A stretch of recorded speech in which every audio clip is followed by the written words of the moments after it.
दोस्तों, Indian railway finance corporation limited यानी IRFC की बात करें तो कंपनी ने एजीएम का डेट का ऐलान कर दिया है और साथ में अपनी एनुअल रिपोर्ट पेश कर दी है।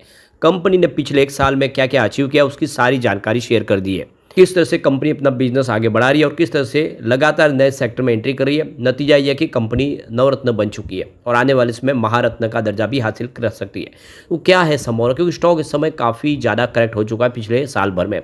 क्या स्थिति बनेगी उसको जानेंगे इस वीडियो के माध्यम से। दूसरी तरफ अगर हम बात करें रेल विकास निगम लिमिटेड की, तो आप देख सकते हो कंपनी का बिजनेस बहुत तेज़ी से ग्रो कर रहा है। लगातार इनके ऑर्डर बुक मजबूत हो रही है। कंपनी को ग्लोबल मार्केट से और इंडिया के बाजार से, चाहे मेट्रो के हो, इलेक्ट्रिक प्रोजेक्ट हो या ब्रिज के प्रोजेक्ट हो या दूसरे और अलग प्रोजेक्ट, सारे कंपनी कर रही है और काफ़ी तेज़ी से जॉइंट वेंचर्स बना के काम कर रही है। ऐसे में क्या है आगे की संभावना की स्टॉक बहुत ज़्यादा गिर चुका है। दूसरी तरफ अगर हम आईआरसीटीसी की बात करें, यहाँ पर भी एनुअल जनरल रिपोर्ट हमारे सामने आई है। कंपनी की एजीएम की डेट का ऐलान हो गया है। आईआरसीटीसी जो बहुत ज़्यादा स्टॉक पिछले 1 साल में दबाव में रहा है, लेकिन कंपनी का बिजनेस मॉडल बहुत अच्छा है। कंपनी लगातार बिजनेस बढ़ा रही है और आप देखिए मोनोपोली बिजनेस है। क्या है आगे की संभावना उसको समझेंगे। साथ में हम पीडीलाइट इंडस्ट्रीज को डिस्कस करेंगे जिसने बोनस और डिविडेंड दोनों ही देने का ऐलान कर दिया है। लेकिन फ्रेंड्स, उससे पहले अगर आप पहली बार हमारे चैनल पे आए तो चैनल को सब्सक्राइब कर दीजिए, एक बेल आइकॉन दबा दीजिए ताकि जब भी नया वीडियो बने पहला नोटिफिकेशन आपको मिले। वीडियो पसंद आए तो लाइक से जरूर कीजिए। चलो फ्रेंड्स, वीडियो स्टार्ट करते हैं। मैं हूँ आपका दोस्त एसबी दवे और हमारे अपने चैनल ऑनलाइन कमाई में आपका बहुत बहुत स्वागत है। तो सबसे पहले आईआरएफसी के कारोबार की बात करें तो 127 पर क्लोजिंग देखने को मिली, जहाँ पे 0.51% की गिरावट थी। तो आज बाजार में गिरावट का असर यहाँ पे देखने को मिला। अब इसकी परफॉर्मेंस देखें तो पिछले 1 महीने में 7.35% की इसके अंदर गिरावट हुई है, यानी इसने निगेटिव रिटर्न दिया है। पिछले 3 महीनों में देखें तो 6.64% की यहाँ पे तेज़ी देखने को मिली है। अब 1 ईयर की बात करें, यहाँ पे 27% की गिरावट स्टॉक के अंदर ऑलरेडी हो चुकी है। तो स्टॉक पिछले 1 साल में कोई खास प्रदर्शन नहीं किया, लेकिन 3 ईयर का रिटर्न बहुत ही बेहतर है। करीब 501% की शानदार तेजी बताई है, जबकि पिछले 5 सालों में इसने 417% का पॉजिटिव रिटर्न दिया है। यानी 3 साल पहले जिसने निवेश किया उसको काफ़ी अच्छा यहाँ पे रिटर्न मिला है। स्टॉक ने बेहतर प्रदर्शन किया क्योंकि स्टॉक अब देखिए लिस्टिंग के बाद 20 रुपये से भी नीचे आ गया, तो उसके बाद इसने बेहतर प्रदर्शन किया है। अब जो बड़ी अपडेट निकल के आ रही है, यहाँ पे आईआरएफसी ने अपनी एजीएम की डेट का ऐलान कर दिया है। तो ये देख सकते हो कि यहाँ पे 30 अगस्त 2025 को कंपनी की यानी शनिवार को एजीएम होने जा रही है और ये एजीएम 3:30 बजे शुरू होगी, वीडियो कॉन्फ्रेंसिंग के माध्यम से और ऑडियो विजुअल के माध्यम से। तो ये 38वीं एजीएम होगी कंपनी की। आप ये देख सकते हो इसके लिए कट ऑफ डेट भी आ चुकी है। तो कट ऑफ डेट उनके लिए शेयर के लिए है जिनके पास शेयर है। तो यह 23 अगस्त 2025 शनिवार इसकी कट ऑफ डेट है। इसका मतलब यह है कि जिनके डीमेट अकाउंट में शेयर 23 अगस्त तक शो हो रहे वो सारे एलिजिबल है, वो अपनी वोटिंग राइट का इस्तेमाल कर सकते हैं। कंपनी के जो प्रस्ताव होंगे उसके फेवर में या उसके खिलाफ वोट कर सकते हैं। अब जो ई वोटिंग लाइन खुलेगी तो वो आप देख सकते हो कि बुधवार 27 अगस्त 2025 को शाम सुबह 9 बजे खुलेगी और ये फ्राइडे 29 अगस्त 2025 को शाम को क्लोज हो जाएगी। तो इस मौके का आप भी फ़ायदा उठा सकते हैं अगर आप इसके शेयर होल्डर हैं, क्योंकि आपके पास वो अधिकार है कि आप जो प्रस्ताव है उसके फेवर में या उसके खिलाफ वोट कर सकें। अब फाइनेंशियल 2024-25 में कंपनी ने क्या क्या अचीव किया है, तो सबसे पहले रिवेन्यू फ्रॉम ऑपरेशन देखें तो कंपनी ने 27,152 करोड़ का बताया। अब प्रॉफिट आफ्टर टैक्स देखें तो 6,502 करोड़ के आसपास कंप्लीट हुआ है और नेटवर्थ कंपनी का 52,667 करोड़ तक पहुंचा है। कंपनी का CAGR देखें तो 672.85% रहा है और 4.98 रुपीज़ EPS रहा है कंपनी का, जो बहुत ही अच्छा दिख रहा है। और डिविडेंड पे आउट देखें तो कंपनी ने 3005 करोड़ का डिविडेंड पे आउट किया फाइनेंशियल 2024-25 में, जो बहुत ही बेहतर है और इसकी बुक वैल्यू 40.30 रुपीज़ की है। अब कंपनी के एसेट अंडर मैनेजमेंट की बात करें या फिर 4,60,047.84 करोड़ का बताया, ये 31 मार्च 2025 के हिसाब से, और नेटवर्थ 52,667 करोड़ का है। टोटल डेट कंपनी का देखें तो 4,12,129 करोड़ का है। इसका ROE 12.77% है और इसका ROA 1.34% है और नेट गियरिंग रेशियो अगर देखें तो वो 7.83x है और टैक्स लाइबिलिटीज़ की नील है। कंपनी किसी प्रकार का टैक्स पे नहीं करती, इसको टैक्स के दायरे से बाहर रखा गया।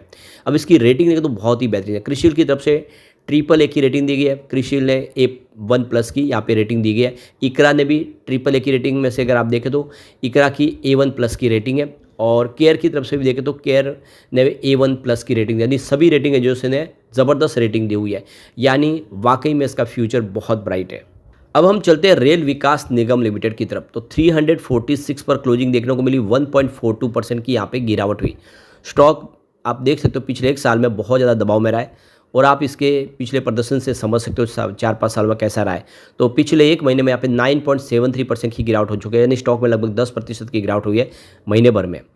3 मंथ का रिटर्न 2.93% पॉजिटिव है, यानी पिछले 3 महीने में जिसने निवेश किया उसको फिलहाल नुकसान ही हो रहा है। लेकिन जो 1 ईयर का रिटर्न है वो 35% निगेटिव, यानी पिछले एक साल में जिसने इन्वेस्टमेंट किया उसको नुकसान हो रहा है। 3 ईयर का रिटर्न बहुत ही शानदार है, करीब 1030% का बम्पर रिटर्न दिया है, जबकि पिछले 5 साल का रिटर्न 1735% का, यानी एक बड़ा मल्टीबैगर ये साबित हुआ है लोगों के लिए। अब यहाँ पे कंपनी के नेट प्रॉफिट की बात करें तो यहाँ पे देख सकते हो कि मार्च 2024 में 4.79 थाउजेंड करोड़ के आसपास था, जो जून में गिर के 2.24 थाउजेंड करोड़ के आसपास आ गया था, लेकिन उसके बाद में मार्च 2025 में फिर से बढ़ के 4.59 थाउजेंड करोड़ तक पहुँचा है। तो पिछले 4 क्वार्टर से देखें तो यहाँ पे अब प्रॉफिट में फिर वृद्धि हुई है। बात करें यहाँ पे रेवेन्यू की तो मार्च 2024 में 6.71 थाउजेंड करोड़ के आसपास था, जबकि मार्च 25 में 6.43 थाउजेंड करोड़ के आसपास रहा है। दिसंबर में 4.57 थाउजेंड करोड़ के आसपास था। क्वार्टर ऑन क्वार्टर बेसिस पे वृद्धि हुई है, लेकिन ईयर ऑन बेसिस पे कमी रही है जरूर।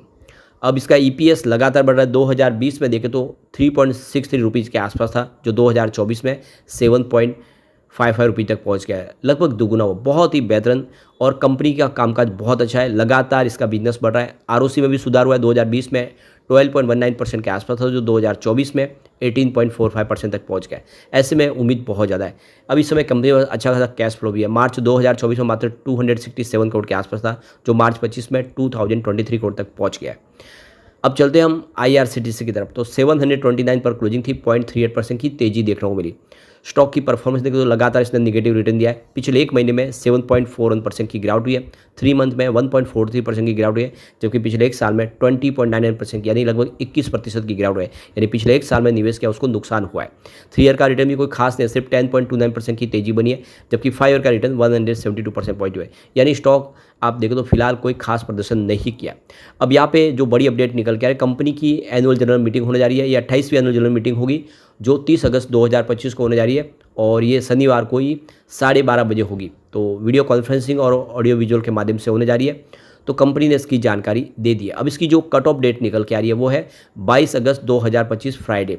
अब ये कट ऑफ डेट का मतलब ये है कि जिन शेयर होल्डर के पास 22 अगस्त तक शेयर है वो सारे एलिजिबल है, वो अपने वोटिंग राइट का इस्तेमाल कर सकते हैं और प्रस्ताव को अपनी मंजूरी दे सकते हैं, उसके खिलाफ वोट कर सकते हैं। यहाँ पे वोटिंग के लिए लाइन भी खुल चुकी है, क्योंकि बुधवार 27 अगस्त 2025 को सुबह 9 बजे ये वोटिंग लाइन खुलेगी और ये फ्राइडे 29 अगस्त 2025 को शाम को 5 बजे तक खुली रहेगी। आप भी अपने वोटिंग राइट का इस्तेमाल कर सकते हैं। यहाँ पे आप देखो कि कंपनी डिविडेंड देने जा रही है, जिसके लिए आप देखें तो टैक्स डिडक्शन के लिए भी इन्होंने यहाँ पे जानकारी शेयर की है। तो ये देखो कि फ्राइडे 22 अगस्त 2025 रिकॉर्ड डेट रखी गई है, जो पर्पज़ है यहाँ पे देखो कि डिविडेंड के लिए। तो जो भी आप देखें शेयर होल्डर है उनको AGM के दौरान जो प्रस्ताव पास होगा उसके हिसाब से डिविडेंड दिया जाएगा। 22 मई 2025 को कंपनी की तरफ से 1 रुपये पर शेयर डिविडेंड का ऐलान किया गया था, और आप देख सकते हो कि एनुअल जनरल मीटिंग जो होगी उसमें उस प्रस्ताव को पास किया जाएगा और जो भी निवेशक है उनको डिविडेंड दिया जाएगा। अब चलते हैं हम पीडीलाइट इंडस्ट्रीज़ की तरफ। तो 3042 पर क्लोजिंग थी, जहाँ पे 1.48% की तेजी देखने को मिली। तो कंपनी ने अब यहाँ पे बोनस डिविडेंड का ऐलान कर दिया है। तो देखो कि पीडीलाइट इंडस्ट्री के बोर्ड की मीटिंग हुई बुधवार 6 अगस्त को, जिसमें आप देखिए तो कंपनी ने अपने रिजल्ट के साथ अगर देखें तो 1 शेयर में बोनस देने का ऐलान कर देने, एक शेयर के ऊपर एक शेयर कंपनी बोनस देने जा रही है। लास्ट बार मार्च 2010 में कंपनी ने बोनस दिया था, उसके बाद दूसरी बार अब कंपनी बोनस देने जा रही है। अभी बोनस के लिए रिकॉर्ड डेट फाइनल नहीं हुए, तो इस समय जो निवेश करेंगे उनको बोनस मिलने वाला है। इसके अलावा कंपनी ने यहाँ पे डिविडेंड का ऐलान भी किया, पर शेयर को 10 रुपये पर शेयर के हिसाब से डिविडेंड देने का ऐलान कर दिया गया। और यहाँ पे देख सकते हो कि जो रिकॉर्ड डेट स्पेशल डिविडेंड के लिए फिक्स की गई वो 13 अगस्त 2025, यानी 13 अगस्त के पहले जिनके पास शेयर होंगे उन सबको डिविडेंड का फ़ायदा होगा, और 29 अगस्त 2025 के तक यहाँ पे कंपनी डिविडेंड दे देगी। तो यहाँ पे 2025 में अगर आप देखें तो कंपनी ने 20 रुपीज़ का डिविडेंड दिया, 2024 में 16 रुपये का डिविडेंड पे आउट किया, और 2023 में 11 रुपीज़ का डिविडेंड दिया, यानी लगातार अगर आप देखें तो साल दर साल डिविडेंड बढ़ रहा है। तो कुल मिला के ये बहुत अच्छी संभावना है और यहाँ पे एक अच्छा मौका दिख रहा है। लेकिन फ्रेंड्स, कोई भी इन्वेस्टमेंट करने से पहले अपने फाइनेंशियल एडवाइजर से एडवाइस ले ले या अपना खुद का रिसर्च करें, क्योंकि मैंने वीडियो आपके एजुकेशनल पर्पज़ के लिए ही बनाया। वीडियो पसंद आए तो लाइक से जरूर कीजिए और चैनल को सब्सक्राइब कर दीजिए। Thank you friends.